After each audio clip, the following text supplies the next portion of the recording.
الرحمن الرحیم۔ پیارے بچوں، 3 کہانیاں 7ویں جماعت کی اردو میں سے ہے۔ اس کی پہلی کہانی ہم پہلے ہی پڑھ چکے ہیں، اور صفحہ نمبر 64 پہ دوسری کہانی ہے، ظالم بادشاہ۔ ایک بادشاہ بڑا ظالم تھا۔ ظالم ظلم کرنے والے کو کہتے ہیں، اور اپنے ظلم کے لیے بہت بدنام تھا۔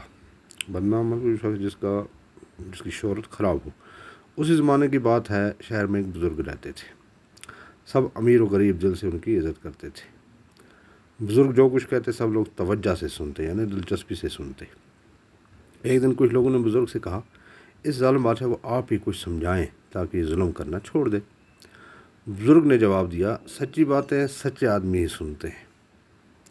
جو آدمی محبت، دوستی اور نیکی کی باتیں چھوڑ کر دشمنی کرنے لگا ہو، اس پر کسی بات کا اثر نہیں ہوتا۔ سچ ہی کہا بزرگ نے۔ جب آدمی انسانیت کے اعلیٰ درجے سے خود کو گرا دیتا ہے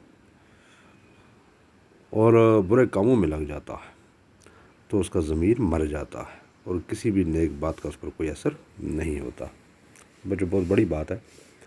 ایک تو اردو کی آپ نے وہ تلفظ سنا، دوسری یہ ہے کہ دیکھو بزرگ نے کتنی بڑی بات کی کہ جب آدمی اپنے ضمیر کو کھو دیتا ہے تو اس پہ کسی اچھی بات کا کوئی اثر نہیں ہوتا، وہ پھر برا ہی ہوتا جاتا ہے۔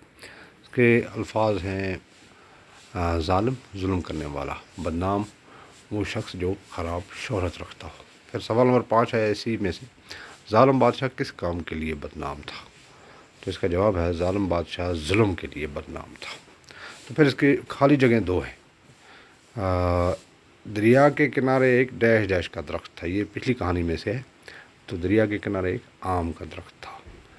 میں اس کا ڈیش ڈیش کھانا چاہتی ہوں، یہ بھی پہلی کہانی میں سے ہے۔ تو یہاں پہ میں اس کا دل کھانا چاہتی ہوں۔ تو بچوں، یہ تھا آج کا سبق۔